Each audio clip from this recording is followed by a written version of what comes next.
ያለምንም በቂ ምክንያት ብዙ ቁልፎች ይዞ መገኘት ወንጀል መሆኑን ያውቃሉ? ሰላም ጤና ይስጥልኝ። አዲስ መሐመድ እባላለሁ። ጠበቃና የህግ አማካሪ ነኝ። በወንጀል ህጋችን አንቀጽ 854 መሰረት አንድ ሰው ብዙ ቁልፎችን የቁልፍ ማያዣ ቀለበቶችን እና ተመሳሳይ ነገሮችን ይዞ መገኘት እስከ 15 ቀን የሚደርስ እስራት ያስቀጣል ማለት ነው። ለልጆች ስም የማውጣት ኃላፊነት የእናት ወይስ የአባት መብት? ሰላም ጤና ይስጥልኝ። አዲስ መሐመድ እባላለሁ። ጠበቃና የህግ አማካሪ ነኝ። በህገ መንግስቱ የህፃናት መብትን አስመልክቶ ካላቸው መብት አንዱ ጥሩ ስያሜ ማግኘት ነው። በፍትሐብሔር ህግ አንቀጽ 34 ንዑስ ቁጥር 1 ደግሞ በግልጽ ይሄንን ስያሜ ልጆች ሊያገኙ የሚገባውን ስም ማውጣት ያለበት በግልጽ አባት ነው የሚያወጣው ብሎ በግልጽ አስቀምጧል። እናት የምታወጣው አባት ከሌለ ነው። ወይም ደግሞ እናት ማውጣት የምትችለው ሁለተኛ ስም ወይም ደግሞ ይሄ የቤት ቅጽል ስም የተባለው ነው። በየቤቶቻችን እንደዚህ አይነት ስም ይሄኛው ይሰጥ ይሄኛው አይሰጥ የሚለው ብዙ የሚያጨቃጭቅ ኢሹ ሆኖ እናገኘዋለን። እኔም የመጀመሪያ ልጄን ስም ለማውጣት ኦልሞስት 3 አመት ተጨቃጭቀን መጨረሻ ላይ ግን ተስማምተን ጥሩ ስም አውጥተንላታል ማለት ነው። ለማንኛውም እዚህ ላይ ማስተላለፍ የፈለኩት መልእክት ምንድነው? ተስማምተን ካወጣን በጣም ጥሩ ነው፣ እሰየው ደስ ይላል። ካልሆነ ግን ተስማምተን ማውጣት ካልቻልን ግን ስያሜውን የማውጣት መብት የወንዱ ስለሆነ ሴቶች እንግዲህ ምንም ማድረግ አልችልም። ለእናንተ ቢጠቅም አንቀጽ ደግሞ ሌላ ቀን ይዤላችሁ እመጣለሁ። አመሰግናለሁ። እንደ ሌላው ዓለም በእኛ ሀገር ጠዋት ተጋብቶ ማታ መፋታት የለም። ሰላም ጤና ይስጥልኝ። አዲስ መሐመድ እባላለሁ። ጠበቃና የህግ አማካሪ ነው። የቤተሰብ ህጋችን አንቀጽ 77(2) በግልጽ እንደተቀመጠው አንድ ባልና ሚስት ከተጋቡበት ጊዜ ጀምሮ 6 ወር ካልሞላቸው በስተቀር የፍቺ ጥያቄ ማቅረብ አይችሉም። እንግዲህ ህጉ 2 ዓላማ ነው ያለው። በሌሎች ዓለማት ጠዋት ተጋብተው ማታ ተፋቱ፣ ከሰዓታት በኋላ ተፋቱ፣ በ10 ቀናቸው ተፋቱ፣ በዓለም ላይ ያለ አጭሩ የጋብቻ ጊዜ ምናምን ተብሎ ብዙ ዜናዎችን እንሰማለን ማለት ነው። የተወሰኑ ሀገራት የራሳቸው የሆነ ግልጽ የጊዜ ገደብ አላቸው፣ የተወሰኑት ደግሞ የጊዜ ገደብ የሌላቸው አሉ ማለት ነው። በዋናነት ዋናው ዓላማው ምንድነው? አንደኛ ባልና ሚስቱ ከተጋቡ በኋላ የተወሰነ ጊዜ አግኝተው ለመተዋወቅ እድል መፍጠር ያለባቸው ስለሆነ እሱን በማሰብ ነው 6 ወሩ። ሁለተኛው ደግሞ ጋብቻ ከፈጸሙ በኋላ ንብረትን አስመልክቶ ወይም ደግሞ የሚኖራቸውን ግንኙነት አስመልክቶ የሚፈጠሩ ነገሮች ይኖራሉ። እነዚህ አይነት ነገሮች አንደኛው ወገን ያለ አግባብ እንዲበለጽግ እድል የሚፈጥር ስለሆነ ይህንንም ለመከላከል በማሰብ ነው። በትውልድ ኢትዮጵያውያን የሆኑ ዜጎች 2 ነገር ብቻ ነው የሚከለከሉት። ሰላም ጤና ይስጥልኝ። አዲስ መሐመድ እባላለሁ። ጠበቃና የህግ አማካሪ ነኝ። አዋጅ ቁጥር 27/2002 በትውልድ ኢትዮጵያውያን የሆኑት ዜጎችን ያላቸው መብት ለመደንገግ የወጣ አዋጅ ሲሆን አንቀጽ 6 በግልጽ 2 ነገሮች ብቻ ላይ ከለላ አስቀምጧል። ከዛ ውጪ ማንም ኢትዮጵያዊ ያለው መብት ያላችሁ መሆኑን አውቃችሁ አገራችሁ ላይ ኢንቨስት እንድታረጉ፣ ስራ ተቀጣችሁ እንድትሰሩ፣ እንድትቀጠሩ፣ በፈለጋችሁት መንገድ ሀገራችሁ እንድታገለግሉ ለማስታወስ ነው ዛሬ የመጣሁት። የምትከለከሉት አንደኛው የመምረጥ በመንግስት የምርጫ ሂደት መምረጥና መመረጥ አትችሉም። አንደኛው እሱ ነው። ሁለተኛው በደህንነት በውጭ ጉዳይና በሀገር መከላከያ አባል ሆናችሁ መስራት አትችሉም። ከዚህ ውጭ ያለ ማንም ኢትዮጵያዊ ያለው መብት በትውልድ ኢትዮጵያዊ መሆናችሁን የሚያስረዳ መታወቂያ እስካላችሁ ድረስ ማንም ኢትዮጵያዊ ያለው መብት ያላችሁ መሆኑን አውቃችሁ ይህንን ዕድል እንድትጠቀሙበት ለማስታወስ ነው። ዝርዝር ነገር ከፈለጋችሁ ዩቲዩብ ላይ የተሰራ ስላለኝ እሱን ገብታችሁ ዝርዝሩ ማየት ትችላላችሁ። አመሰግናለሁ። ያለ ንግድ ፈቃድ ስራ መስራት እስከ 15 ዓመት የሚያስቀጣ ወንጀል መሆኑን ያውቃሉ? ሰላም ጤና ይስጥልኝ። አዲስ መሐመድ እባላለሁ። ጠበቃና የህግ አማካሪ ነኝ። የንግድ ምዝገባ አዋጅ 980/2008 አንቀጽ 22 ንዑስ ቁጥር 1 አንድ ሰው የጸና የንግድ ፈቃድ ሳይኖረው ስራ መስራት አይችልም ተብሎ በግልጽ ተቀምጧል። ነገር ግን ከዚህ ውጪ ስራ ላይ ተሰማርቶ ንግድ ሲነግድ የተገኘ እንደሆነ ሲነግድበት የነበረው ማሽን፣ መሳሪያ፣ ቁሳቁስ ምናምን መወረሱ እንደተጠበቀ ሆኖ በገንዘብ ቅጣት ከ150 ሺህ ብር እስከ 300 ሺህ ብር በስራት ደግሞ ከ7 ዓመት እስከ 15 ዓመት ይቀጣል ይላልና ኬንዳም ወጥረው ንግድ የሚነግዱ አሉ። በየመንደሩም ደግሞ ኪዮክስ ከፍተው ምናምን ትንንሽ ንግድ ፈቃድ ሳያወጡ ስራዎችን የሚሰሩ አሉና ይሄንን በተመለከተ አፈጻጸሙ ምን ይመስላል? እስኪ ትንሽ መሬት ላይ ያለውን ተጨባጭ ያላገናዘበ ይመስላል። የቅጣቱ መጠን ከፍ ማለት ነው። መነሻው ነው 7 ዓመት መነሻው 7 ዓመት ነው፣ መድረሻው 15 ዓመት ነው። ንግድ ፈቃድ የለህም ተብሎ የሚቀጣ ከሆነ እንደ መንግስትስ በርደን አይፈጥርም ወይ? እዚህ ላይ ያላችሁን ሀሳብ ኮሜንት ሴክሽን ላይ አስቀምጡልኝ። ለአባትነት የህግ ፈቃድ እንደሚያስፈልግ ያውቃሉ? ሰላም ጤና ይስጥልኝ። አዲስ መሐመድ እባላለሁ። ጠበቃና የህግ አማካሪ ነኝ። በተሻሻለው የቤተሰብ ህግ አንቀጽ 125 አባትነት በ3 ምክንያቶች ይረጋገጣል ይላል። አንደኛው ሚስትየው ህጋዊ ጋብቻ ኖሮ በዛ ያ ህጋዊ ጋብቻ ባለበት ወቅት ባል የሆነ ሰው የዛ ልጅ ወይም ደግሞ ጽንስ አባት ነው ተብሎ ግምት ይወሰዳል። አንደኛው የህግ ግምት ይሄ ነው። ሁለተኛው የህግ ግምት ደግሞ አባትየው ልጁ የኔ ነው ብሎ ሲቀበለው ሁለተኛው የህግ ግምት እሱ ነው። ሶስተኛው ደግሞ ለምሳሌ በተለያየ ግንኙነት ልጅ ሊረገዝ ይችላል። ተክዶ በፍርድ ቤት ህጋዊ አባት ነው ተብሎ ባዮሎጂካሊ ዲኤንኤም ሆነ በሌላ መንገድ ሲረጋገጥ አባት ነው ተብሎ በእነዚህ በሶስት ምክንያቶች አባትነት ይረጋገጣል ማለት ነው። እናትነት የሚረጋገጥ በመውለድ እንግዲህ አሁን ቅርብ ጊዜ ደግሞ የተሻሻለ አዋጅ አለ። ከሱ ጋር በተያያዘ ምናልባት ወደፊት የምናየው ነው የሚሆነው የማህፀን ኪራይ ምናምን በተግባር የሚውልበት አግባብ ካለ በመወለድ እናትነት አይረጋገጥም ማለት ነው። ስለዚህ አሁን ግን ያለው የቤተሰብ ህጋችን እናትነት የሚረጋገጠው ልጁን የወለደችው እናት ናት ተብላ ግምት ይወሰዳል። ያው ብዙ የማህፀን ኪራይ ምናምን የሚፈቅዱ ሀገሮች ልጆቻቸውን ከወለዱ በኋላ ለባዮሎጂካል ለሆኑ ወላጆች ይሰጣሉና በዚህ የተነሳም አንዳንድ ጊዜ ክርክሮች፣ ክሶች ምናምን እናያለን። እንግዲህ ይህን አስመልክቶ ያላችሁን አስተያየት ኮሜንት ሴክሽን ላይ ማስቀመጥ ትችላላችሁ። እኛ ሀገር ቢፈቀድ በምን መንገድ እናትነት በመውለድ ካልተረጋገጠ በሌላ በምን አግባብ መሆን ይገባዋል አይገባውም የሚለውን ኮሜንት ሴክሽን ላይ ማስቀመጥ ትችላላችሁ። ዛሬ ሰሪዎች ሰራተኞችን ያለ ማስጠንቀቂያ ከስራ ማሰናበት የሚችሉበትን 3 ነገር እነግራችኋለሁ። አንደኛው ከስራ መቅረት ነው። ከስራ መቅረት ማለት በአሰሪና ሰራተኛ አዋጅ 1156 አንቀጽ 27 ላይ በግልጽ እንደተቀመጠው በ6 ወር ውስጥ ሰራተኛው 5 የስራ ቀናትን ከቀረ አሰሪው ያለምንም ማስጠንቀቂያ ሰራተኛውን ለማሰናበት የሚያስችል መሆኑ በግልጽ ተቀምጧል ማለት ነው። ሁለተኛው እዚሁ አዋጅ ላይ አንቀጽ 27 ላይ በተመሳሳይ ሁኔታ ከስራ ማርፈድ ማለት በ6 ወራት ውስጥ ሰራተኛው ለ8 ቀናት የሚገባበት ሰዓት 2 ሰዓት ከሆነ 2 ሰዓት ተኩል እየገባ 8 ቀናት በ6 ወር ውስጥ ከሞሉት አሰሪው ያለምንም ማስጠንቀቂያ አሁንም ሰራተኛውን ከስራ ሊያሰናብተው ይችላል ማለት ነው። ሶስተኛው ነጥብ ደግሞ ማጭበርበር ወይም ማታለል። ብዙ ጊዜ በተለይ የድርጅት እቃ ግዢ ሆኖ የሚቀጠሩ ሰራተኞች ጋር እንዲህ አይነት ተግባራት ብዙ ጊዜ ይከሰታሉ ማለት ነው። ሐሰተኛ ደረሰኞችን አምጥቶ ማታለል፣ እንዲህ አይነት የሆነውን ሆነ ያልሆነውን ሆኗል ብለው የሚያስረዱበትና እንዲህ አይነት አግባቦች አሉ። ዛሬ የነገርኳችሁ 3ቱን ብቻ ነው። ሌሎች አሰሪው ያለምንም ማስጠንቀቂያ ሊያሰናብት የሚችልበት ሌሎች ደግሞ ድርጊቶች አሉ። በሚቀጥለው ቪዲዮ ደግሞ ይዤላችሁ እመጣለሁ። ብር ማተም እስከ 5 ዓመት የሚያስቀጣ ወንጀል መሆኑን ያውቃሉ? ሰላም ጤና ይስጥልኝ። አዲስ መሐመድ እባላለሁ። ጠበቃና የህግ አማካሪ ነኝ። ይህን ቪዲዮ እንድሰራ ያነሳሳኝ ሰሞኑን በሶሻል ሚዲያ ብር እንደዚህ ይታተማል እያለ ሲዘዋወር ያየሁት አንድ ቪዲዮ ነው ማለት ነው። እንግዲህ በአዋጅ ቁጥር 591 2000 አንቀጽ 5 ቁጥር 1 ላይ በግልጽ እንደተቀመጠው ህጋዊ የሆኑ ብሮችን መስራት፣ ማሰራት፣ ማሰራጨት እነዚህ ብሮችን ብቻ ሳይሆን ህጋዊ የሆኑ የሐዋላ ወረቀቶችና ሰነዶችን ጨምሮ የማሰራት ስልጣን የተሰጠው ለብሔራዊ ባንክ ሆኖ ያለ እንዲህ አይነት ተግባራት የሚፈጽሙ ሰዎች በህግ የሚጠየቁ መሆኑ በግልጽ ተቀምጧል ማለት ነው። እዛው አዋጁ ላይም አለ። በተጨማሪም ደግሞ በወንጀል ህጋችን 356 በግልጽ እንደተቀመጠው እንዲህ አይነት ተግባራት በሀገር ውስጥ የሚሆን በውጭ ሀገር እንዲህ አይነት ተግባራትን ሲያከናውኑ የተገኙ ሰዎች ከ5 ዓመት በሚደርስ እስራት የሚቀጡ መሆኑን በግልጽ ተቀምጧል። ስለዚህ ተገቢውን ጥንቃቄ እናድርግ። በተለይ ደግሞ ሶሻል ሚዲያ የምንገልጻቸው ነገሮች የወንጀል ኃላፊነት የሚያመጡ መሆኑን አውቀን ተገቢውን ጥንቃቄ እናድርግ ለማለት ነው። አመሰግናለሁ። አልሞት ባይ ተጋዳይ በህግ ምን እንደሆነ ያውቃሉ? ሰላም ጤና ይስጥልኝ። አዲስ መሐመድ እባላለሁ። ጠበቃና የህግ አማካሪ ነኝ። በወንጀል ህጋችን አንቀጽ 78 በግልጽ እንደተቀመጠው የራስን ወይም ደግሞ የሌላውን ሰው መብት ህገወጥ ከሆነ ጥቃት ለመከላከል ወይም ደግሞ በቅርብ ሊደርስ ከነበረ አደጋ ለማዳን መከላከል በሚደረግበት ጊዜ ወንጀል ሊፈጸም ይችላል። ነገር ግን ይሄ ወንጀል በህግ አያስጠይቅም ተብሎ በግልጽ ተቀምጧል። ይሄ ማለት ምንድነው? በተለምዶ አልሞት ባይ ተጋዳይ ማለት ወይም ደግሞ ህጋዊ መከላከል ይለዋል ህጉ ማለት ነው። በወንጀል ህጉ ላይ በግልጽ ተቀምጧል። ይሄ ህጋዊ መከላከል ለምሳሌ አንድ ሰው በሌሊት ቤቱ ሌባ ሊዘርፈው መጥቶ ያንን ሌባ ተከላክሎ በዱላም መጥቶ ወይ ደግሞ የሆነ ድምጽ አውጥቶ ማባረር ከቻለ እሰየው ጥሩ ሆነ ማለት ነው። ካልሆነ ግን የታጠቀ ለምሳሌ ዘራፊ ሌባ ምናምን ቢሆን የሚያደርሰው አደጋ በሽጉጥ ተኩሶ ሊገለው ምናምን የሚችል ከሆነ ይሄኛው ባለቤት የሆነው ሰውዬ ያኛውን ሰውዬ ቀድሞ መጥቶት የሞት ወይም የመቁሰል አደጋ ቢከሰት ህጋዊ መከላከል ስለሆነ በህግ አያስጠይቅም ተብሎ ተቀምጧል። ነገር ግን ይሄ ህጋዊ መከላከል ከመጠን ያለፈ እንደሆነ አሁን ሰውዬው የያዘው ዱላ ሆኖ ያኛውን በዱላ መመለስ እየቻለ በሽጉጥ ተኩሶ ቢመታው ይሄ ከመጠን ህጋዊ መከላከል ከመጠን አልፏል ተብሎ በህግ ተጠያቂ ሊሆን ይችላል። ካልሆነ ግን የተመጣጠነ ከሆነ የወሰደው እርምጃ በህግ አያስጠይቅም ተብሎ በግልጽ ተቀምጧል።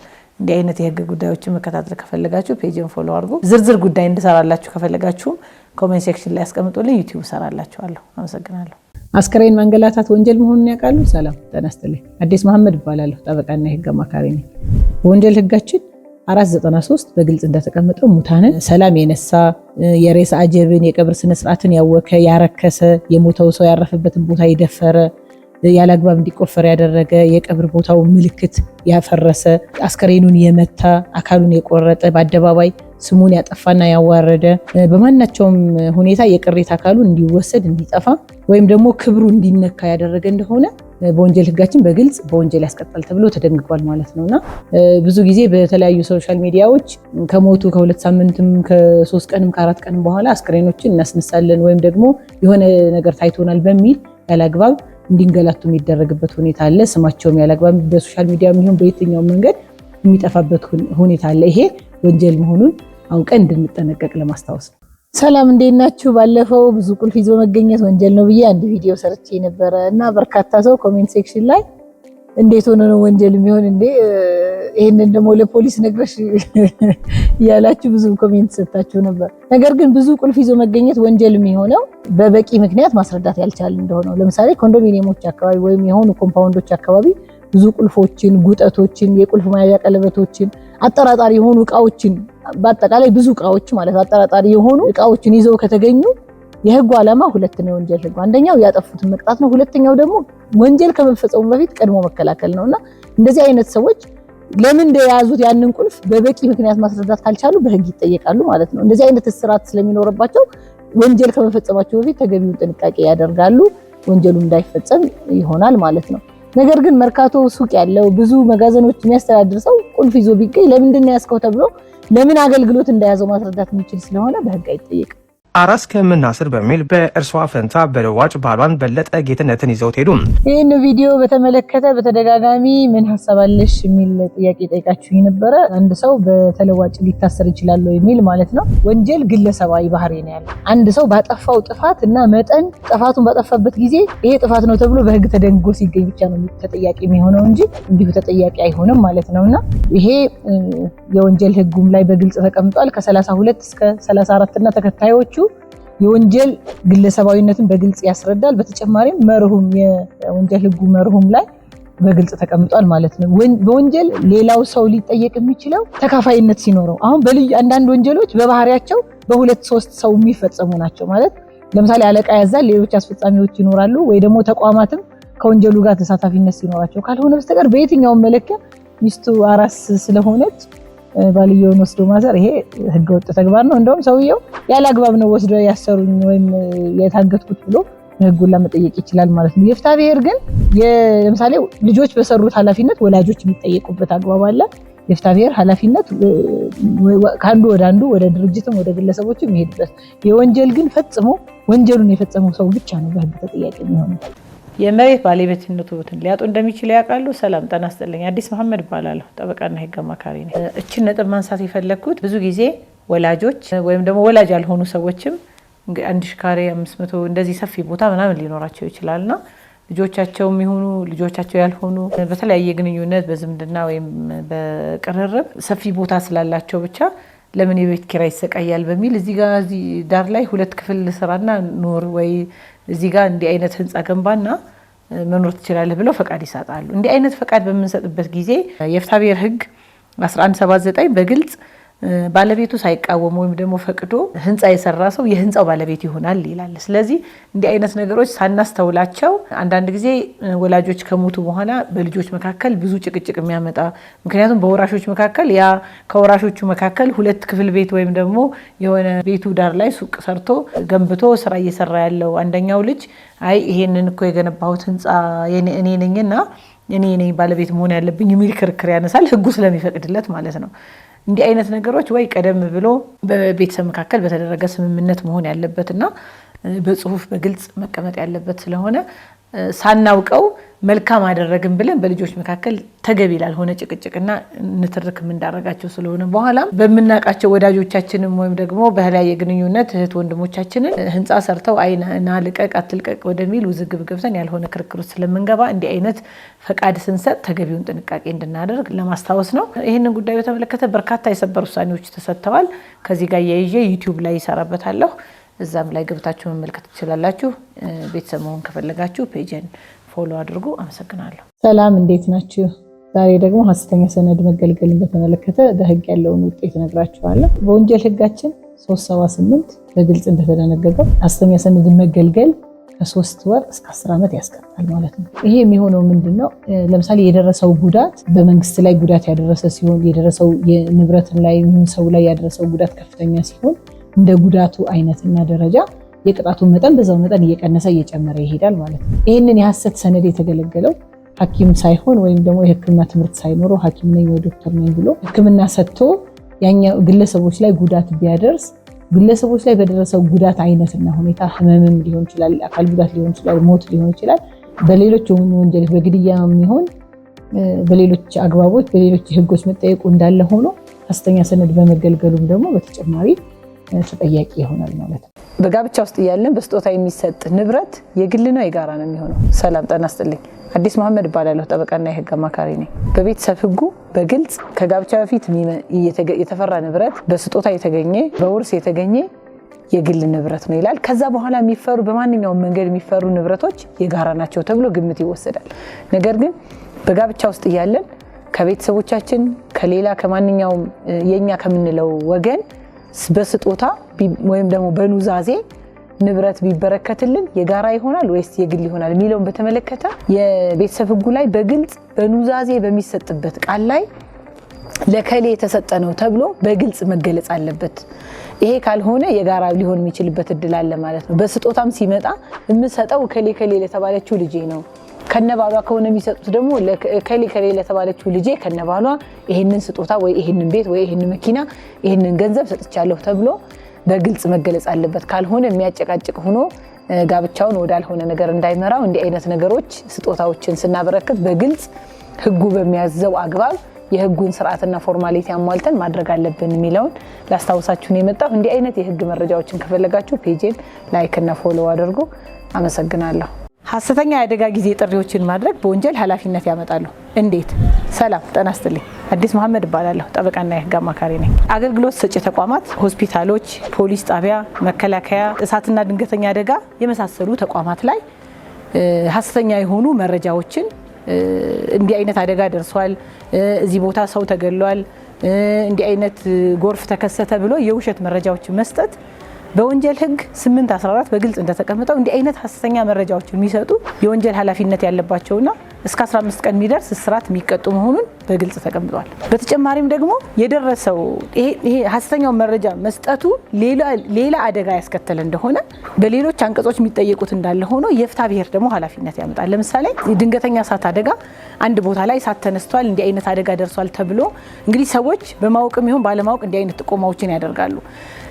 ከእሳትና ድንገተኛ አደጋ ባጣራሁት መረጃ መሰረት ኦልሞስት 95 በመቶ የሚሆኑ መረጃዎች ሐሰተኛ መረጃዎች መሆናቸውን ነገር ግን ከቅርብ ጊዜ ወዲህ ተጨማሪ ማጣሪያ አድርገው ለምሳሌ እዚያ አካባቢ አደጋ ደርሷል፣ እሳት አደጋ ተነስቷል ሲባሉ ሌሎች በስክሪን አይተው ወይም ደግሞ ሌሎች የቴክኖሎጂችን ተጠቅመው ለመሄድ ጥረት እየተደረገ መሆኑን ተገንዝቤያለሁ። ነገር ግን እንዲህ አይነት ጥሪዎች በመደረጉ ምክንያት የእሳት አደጋ የሚሆን የፖሊስ ተንቀሳቅሶ መኪኖችን አንቀሳቅሶ ሌሎች ሰዎችን አሰማርቶ ሲሄድ የሚያወጣቸው ወጪዎች አሉ ማለት ነው። የፍትሐ ብሔር ኃላፊነት ያመጣል። ስለዚህ በዛ በደረሰበት መጠን ደግሞ ካሳ ጠይቆ መቀበል የሚችልበት የህግ አግባብ አለ።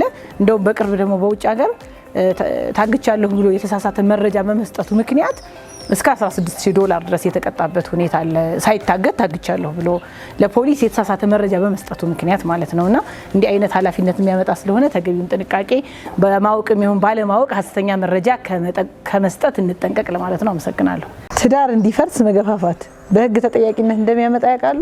ሰላም ጤና ይስጥልኝ። አዲስ መሐመድ እባላለሁ። ጠበቃና የህግ አማካሪ ነኝ።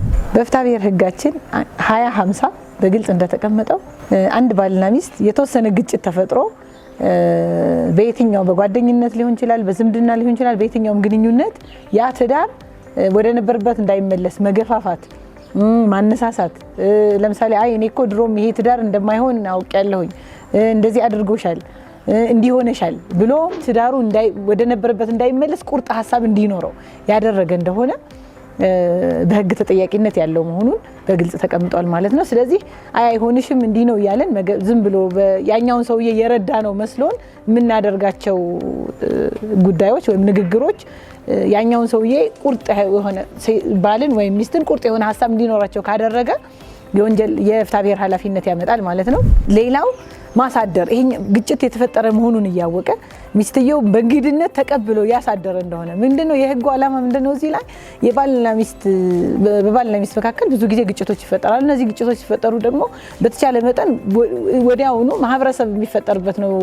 ቤተሰብ ማለት መረጋጋት እንዲፈጠርና ወደ ነበሩበት እንዲመለስ ይፈልጋል። ስለዚህ ያ እንዳይሆን ይሄኛው ሰውዬ ቁርጥ ሐሳብ እንዲኖረው የገፋፋውና በእንግድነትም ሄዶ ቢሆን ይሄ ግጭት የገጠመው ሰው ባልም ሚስትም ሊሆኑ ይችላሉ ሄደው በእንግድነት እዛ ቤት እንዲያድሩ ያደረገ እንደሆነ በፍትሐ ብሔር ኃላፊነት እንዲያመጣና የአንደኛው ወገን እንዲያደርጋ በእንግድነት አሳድራብኛለች እኮ ብሎ ከጠየቀ በህግ የሚጠየቅና ኃላፊነት የሚያመጣ መሆኑን በግልጽ ልናውቅ ይገባል ማለት ነው። እቺ አንድ ኤክሰፕሽን አላት 2051 ላይ ኤክሰፕሽን አላት። እቺኛው ወስዶ ማሳደር ለምሳሌ ባልና ሚስት መካከል ግጭት ተፈጥሮ ጎረቤት ያለ ሰው ሚስትየው ሄዳ እንድታደርስ ጠይቃቸው የሚያሳድሯት ባልየው ጨካኝ የሆነ ባህሪ ያለው ጉዳት ያደርስባታል ተብሎ የሚገመት ከሆነ ብቻ ነው። ከዛ ውጭ ግን ኢቭን ግጭት መኖሩን እያወቁ እዛ ሄዳ እንድታድር ሊፈቅዱ አይገባም። ኃላፊነት ያመጣል ተብሎ የተቀመጠ ስለሆነ ተገቢውን ጥንቃቄ እንድናደርግ ለማለት ነው። አመሰግናለሁ። ፕራንክና ተያያዥ ጉዳዮች በህግ ተጠያቂነት ያመጣሉ? እንዴት? ሰላም ጤና ይስጥልኝ። አዲስ መሐመድ እባላለሁ። ጠበቃና የህግ አማካሪ ነኝ። ፕራንክና አፕሪል ዘፉል እንዲህ አይነት ቀን ተሰጥቷቸው ስያሜ ተሰጥቷቸው የሚከበሩትን በምን ቋንቋ እንደሚገለጽ አላቅም። እንግዲህ ማጃጃል ሊሆን የሚባለው አላቅም። ለማንኛውም እንዲህ አይነት ጉዳዮች በህግ ተጠያቂነት ያመጣሉ ወይ ብሎ በተደጋጋሚ ጥያቄዎች ተጠይቀዋል። ይሄን ፕራንክን በተመለከተ ለምሳሌ ፕራንክ የምናደርጋቸው ሰዎች የጤና እክል ያለባቸው ቢሆኑ፣ ቢወድቁ፣ ግፊት ያለባቸው፣ ስኳር ያለባቸው ቢሆኑ የምናስደነግጥበት መንገድ ደግሞ በጣም የተሳሳተ ከሆነ አሁን ልጅህ ታማ ሆስፒታል ከደረጃ ወድቃ ሆስፒታል ገብታለች፣ ልጅህ ታማ እንዲሆናለች ተብሎ ለወላጆች ይደወላል። ለባልየው ይደወልና ሚስትህ እንዲሆና ወድቃ ሆስፒታል ገብታለች። እንዲህ አይነት ተመሳሳይና ተያያዥ ጉዳዮችን እያሉ ሰዎችን ማስደንገጥ ሰውየው በመደንገጡ ምክንያት ወይም ደግሞ ይሄ የተሳሳተ መረጃ በመነገሩ ምክንያት ያልሆነ እርምጃ ሊወስድ ይችላል። ወይም ደግሞ በድንጋጤ ሲሮጡ ሌሎች ሰዎችም ላይ አደጋ የሚያደርሱበት አጋጣሚ አለ ማለት ነው። ይሄ ሲሆን በወንጀልም ሆነ በፍትሐ ብሔር ኃላፊነት ያመጣል። ሰውየው ወድቆ አካሉ ላይ ጉዳት ቢደርስበት የምክንያትና የውጤት ግንኙነት ያለው ስለሆነ እንዲህ በማድረግህ በማስደንገጥህ ምክንያት ጉዳት ደርሶበታል ተብሎ በወንጀል ይጠይቃል ማለት ነው። በተጨማሪም ከዚህ ጉዳይ ጋር ተያይዞ ሰውየው የሚያወጣውን የሕክምናው ወጪ ይሁን ሌሎች ተያያዥ ነገሮች በፍትሐ ብሔር ይጠየቃል ማለት ነው። ስለዚህ ሰዎችን እንዲህ አይነት ነገር ስናደርግ አስተማሪ በሆነ መንገድ ካልሆነ በስተቀር ፕራንክን ያላግባብ መጠቀም ተገቢ አይደለም። የወንጀልና የፍትሐ ብሔር ኃላፊነት ስለሚያመጣ ተገቢውን ጥንቃቄ እናድርግ ለማለትና ለማስታወስ ነው። ለአማቶቻችን ቀለብ የመቁረጥ ግዴታ ያለብን መሆኑን ስንቶቻችን እናውቃለን? ሰላም ጤና ይስጥልኝ። አዲስ መሐመድ እባላለሁ። ጠበቃና የህግ አማካሪ ነኝ። በቤተሰብ ህጋችን ከ197 እስከ 210 ባለው ቀለብ ማን ይቆርጣል፣ ለማን ይቆርጣል የሚለውን በዝርዝር አስቀምጧል። ዛሬ ግን አንዲት አጭር ነገር ማስታወስ ስለፈለግኩ ነው የመጣሁት። ቀለብ የመቁረጥ ግዴታ ልጆች ለወላጆች፣ ወላጆች ለልጆች፣ በወንድምና በእህትማማቾች መካከል ቀለብ መቆረጥ ግዴታ ያለበት መሆኑን በግልጽ ያስቀምጣል። ነገር ግን ቀለብ እንዲቆረጥለት የሚጠይቀው ወገን የጤና ችግር ያለበት፣ የገቢ ችግር ያለበት፣ ይህንን ሰርቶ ለጤናው፣ ለኑሮው፣ ለማህበራዊ ግንኙነቱ የሚሆን ገቢ ማግኘት የማይችል መሆኑን በግልጽ ማስረዳት ያለበት መሆኑን ተቀምጧል ማለት ነው። እዚህ ላይ ለአማቶቻችን ያልኩበትን ነጥብ በተመለከተ በጋብቻ ለተሳሰርናቸው ለባላችን እናት አባት ወይም ደግሞ ለሚስቶች እናት አባት እንድንቆርጥ ህጉ ግድ ያደርጋል። ኢቭን ይሄ ጋብቻው በሞት የፈረሰ እንደሆነና የሞተው ልጃቸው የሞተባቸው ወገን ሚስትየው ወይም ደግሞ ባልየው ንብረት ያላቸው ራሳቸውን በደንብ የሚያስተዳድሩ ለሌላው ወገን ለመቁረጥ የሚያስችል ገቢ ያላቸው የሆነ እንደሆነ ለአማቶች ቀለብ የመቁረጥ ግዴታ ህጉ ይጥላል ማለት ነው። ባሏን ገደለችው ከዛ አቃጠለችው የተረፈውን ደግሞ አልቃጠል ያለውም የሰውነቱን አካል ወስዳ ቆሻሻ ውስጥ አለችውና የሞት ፍርድ መፈጸም አለበት ወይስ የለበትም? የሞት ፍርድን አስመልክቶ አንዳንድ ሀገራት ተግባራዊ የማያደርጉ ሲሆን ኢትዮጵያን ጨምሮ ብዙ ሀገራት የሞት ቅጣትን በተመለከተ ተግባራዊ ከሚያደርጉ ሀገራት ውስጥ ነው ማለት ነው። በተለይም ደግሞ በወንጀል ህጋችን 117 ላይ በግልጽ እንደተቀመጠው የተፈጸመው ድርጊት አደገኛ ሲሆን ወይም ደግሞ በወንጀል ህግ በግልጽ እንደዚህ አይነት ድርጊት መፈጸም እንዲህ አይነት ወንጀል መፈጸም በሞት ያስቀጣል ተብሎ ተወስኖ ሲገኝ በወንጀል ህጉም ብቻ ሳይሆን በሌሎችም አንዳንድ ህጎቻችን ላይ የመጨረሻ ካፒታል ፓኒሽመንት የሚያስቀጡ መሆናቸው የተገለጸበት አግባብ አለ ማለት ነው። ነገር ግን ብዙ ጊዜ እዚህ ላይ የሚነሳው አከራካሪ ነጥብ ምንድነው? የሰብአዊ መብት ተሟጋቾች በህይወት የመኖር መብት ተፈጥሯዊ መብት ነው፣ ተፈጥሯዊ መብትን ደግሞ በፍርድ ወይም ደግሞ በህግ ክልከላ ልናደርግበትና ሊገድበው አይገባም የሚል መከራከሪያ ያነሳሉ። እኔ ግን በዋናነት ዛሬ ማንሳት ያፈለግኩት ነጥብ ምንድነው? በተለይ በእኛ ሀገር ካፒታል ፓኒሽመንት ወይም ይሄ የሞት ቅጣትን በተመለከተ ይወሰናሉ። ብዙ ውሳኔዎች የሞት ውሳኔዎች የተወሰኑ አሉ። እኔም ጨምሮ ብዙ ያስወሰንኳቸው ውሳኔዎች አሉና አንድ እንደውም ለማስታወስ ባሏን ገደለችው ከዛ አቃጠለችው የተረፈውን ደግሞ አልቃጠል ያለውም የሰውነቱን አካል ወስዳ ቆሻሻ ውስጥ አለችውና ሴትዮዋ አሁን የእድሜ ልክ ፍርድ ተወስኖባት ማረሚያ ቤት ነው የምትገኘው። ከአንድ ዓመት እንደዚህ በፊት አንዲት ሰራተኛ 2 ህፃናት ልጆችን ኮንዶሚኒየም እዛ ወደ ቦሌ ቡልቡል አካባቢ አርዳ የሄደችበት ሁኔታ ነበርና እንዲህ አይነት በጣም ዘግናኝና ሰቅጣጭ የሆነ ወንጀሎችን ተፈጽመው የወንጀል ህጉ እንዲህ አይነት የሞት ቅጣት ውሳኔ ቢወሰንም የሀገሪቱ ፕሬዚደንት ማጽደቅ እና ይፈጸም ብለው መወሰን ስላለባቸው አይፈጸምም ብዙ ማለት ነው። ተፈጻሚ አይሆንም። አፈጻጸሙን የሚያስመልክቶ ሌሎች ዝርዝር ነገሮች አሉት ህጉ ላይ ምንም ኢሰባዊ ማሰቃየት ምናምን ነገር ሳይኖረው በአግባቡ መፈጸም ያለበት መሆኑ። ነገር ግን የእናንተ ሀሳብ ምንድን ነው? እንደዚህ አይነት በተለይ ዘግናኝ የሆነ ወንጀሎች የሚፈጽሙ ሰዎች ተግባራዊ መደረግ አለበት ነው ወይ የለበትም ብላችሁ የምታስቡ ሀሳባችሁን ኮሜንት ሴክሽን ላይ አስቀምጡ። አመሰግናለሁ። ለሽያጭ ያቀረብናቸውን እቃዎች አልሸጥም ማለት አይቻልም። ሰላም ጤና ይስጥልኝ። አዲስ መሐመድ እባላለሁ። ጠበቃና የህግ አማካሪ ነኝ። የሸማቾች ጥበቃ አዋጅ ቁጥር 813/2006 አንቀጽ 22/12 መሰረት ነጋዴዎች በሱቃቸው ውስጥ ለሽያጭ ያቀረቡትን እቃ አንሸጥም ማለት የማይችሉ መሆኑንና የወንጀል ኃላፊነት የሚያመጣ መሆኑ በግልጽ ተደንግጓል።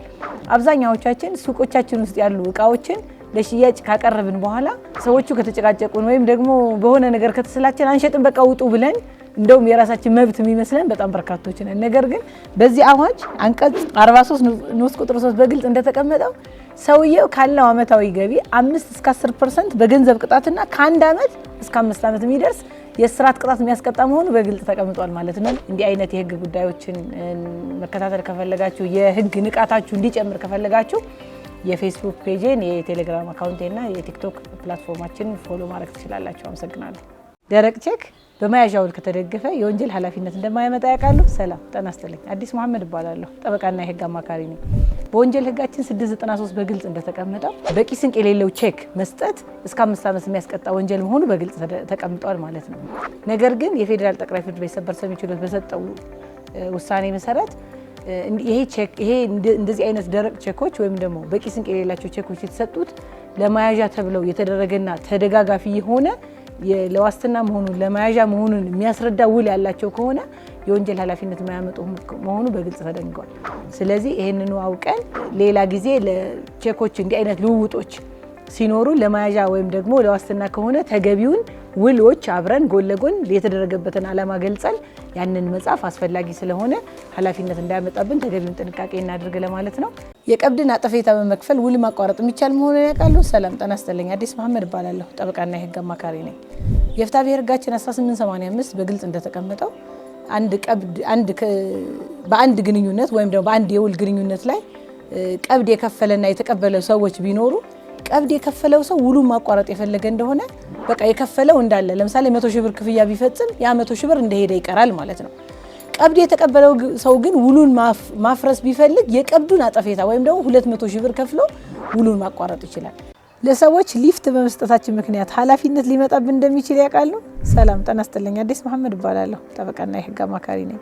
በፍትሐ ብሔር ህግ ቁጥር 2089 በግልጽ እንደተቀመጠው ጥቅም የሌለው ግንኙነት ወይም ደግሞ አንድን ሰው ከአንድ ቦታ ወደ ሌላ ቦታ ስንሄድ እንድንወስደው በነፃ እንድንወስደው ወይም ሊፍት እንድንሰጠው ጠይቆን ይዘነው ከሄድን የቤት መኪና ከሆነ ያዝነውና ከወሰድነው ወይም ደግሞ ይዘነው የምንሄደው ውስጥ አድርገን ሆኖ በዛ ሁኔታ አደጋ ደርሶ ሰውየው ላይ ጉዳት ቢደርስበት እኛን ጉዳት ደርሶብኛልና ካሳ ልትከፍሉኝ ይገባል ብሎ ሊጠይቀን አይገባም። ነገር ግን የያዝነው መኪና ፒካፕ ሆኖ ሰውየውን እዚህ ለምን ፀሐይ ይመታዋል ወይ ዝናብ ይመታዋል ብለን አዝነን ከእቃ መጫኛው ከላይ ጭነነው ይዘነው ስንሄድ በሌላ መኪና ተገጭተን ወይም ደግሞ በሌላ ጥፋት በሆነ ምክንያት በጥፋት ምክንያት ማለት ነው ጉዳት ቢደርስ ይሄ ሰውዬ እሱ መኪና ላይ ተጭኜ ሲሄድ ነው ጉዳት የደረሰብኝ ብሎ ለደረሰበት ጉዳት ካሳ ቢጠይቀን የመክፈል ግዴታ አለብን ማለት ነው። ስለዚህ ጥቅም የሌለው ግንኙነት ኖሮን ጥፋት ሳናጠፋ ከሆነ ኃላፊነት የለብንም። ነገር ግን ጥፋት ካጠፋን ግን ኃላፊነት የሚያመጣ መሆኑን እንድናውቀው ለማስታወስ ነው። በጋብቻ ውስጥ የግል የነበረ ንብረት የጋራ ሊሆን የሚችልበት አጋጣሚ ያለ መሆኑን ያውቃሉ? ሰላም ጤና ይስጥልኝ። አዲስ መሐመድ እባላለሁ። ጠበቃና የህግ አማካሪ ነኝ። በቤተሰብ ህጋችን በግልጽ እንደተቀመጠው በውርስ በስጦታ ወይም ደግሞ በግል አፍርተን የምናገኛቸው ንብረቶቻችን የግል በጋብቻ ውስጥም የግል ሆነው የሚቀጥሉ መሆኑን በግልጽ ተደንግጓል።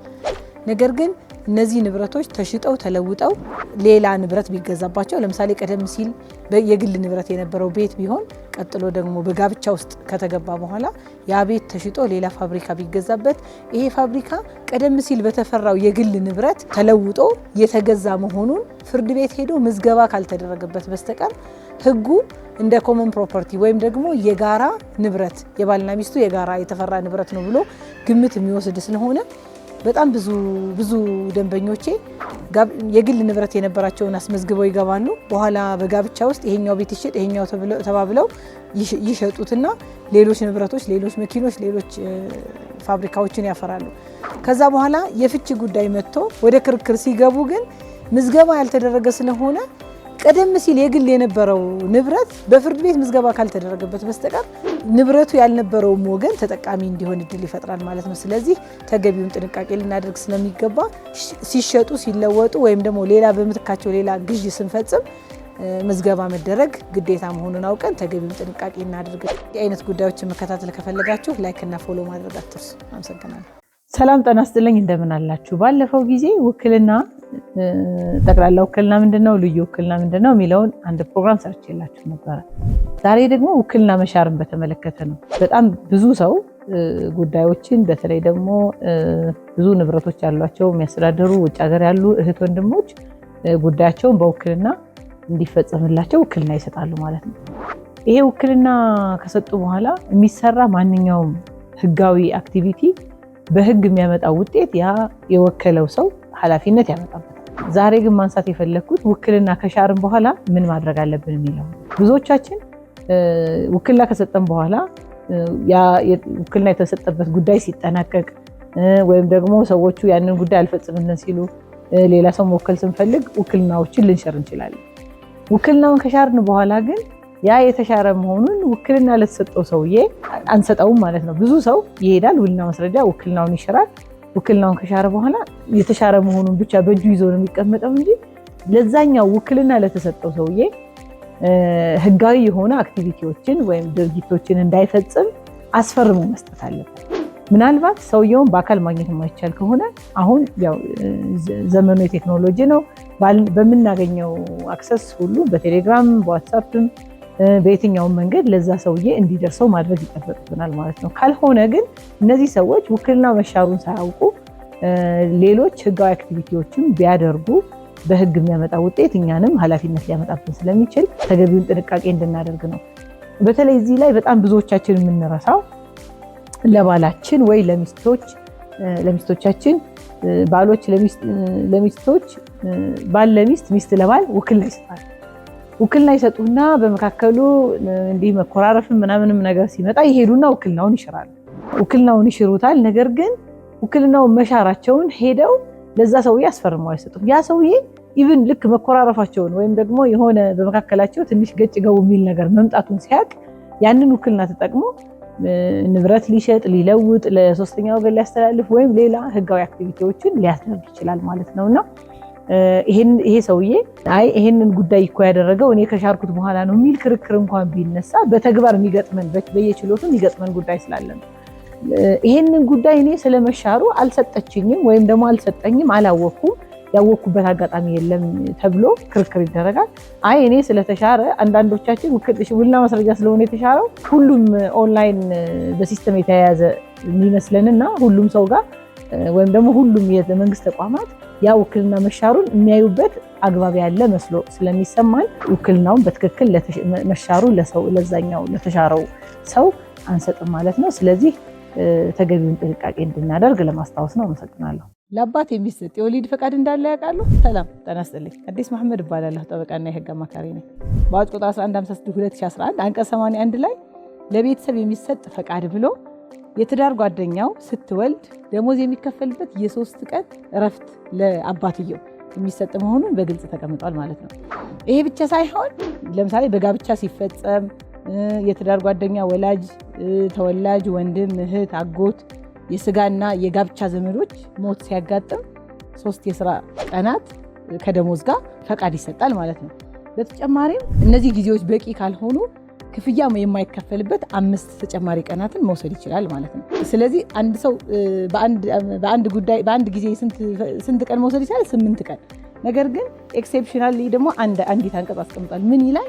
ይሄንን ጉዳይ መውሰድ የሚችለው በአመት ውስጥ 2 ጊዜ ብቻ ነው። 2 ጊዜ ማለት 16 ቀናት ድረስ 5 ቀኑን ክፍያ የማይከፈልበት 3 ቀናት ደግሞ ከክፍያ ጋር አድርጎ ለጋብቻ፣ ለሞት፣ ለወሊድ ከ3 ቀኑን መውሰድ ይችላል። 5 ቀኑን ደግሞ ያለ ክፍያ መውሰድ የሚችልበት መሆኑን 1156/2011 በግልጽ አስቀምጧል።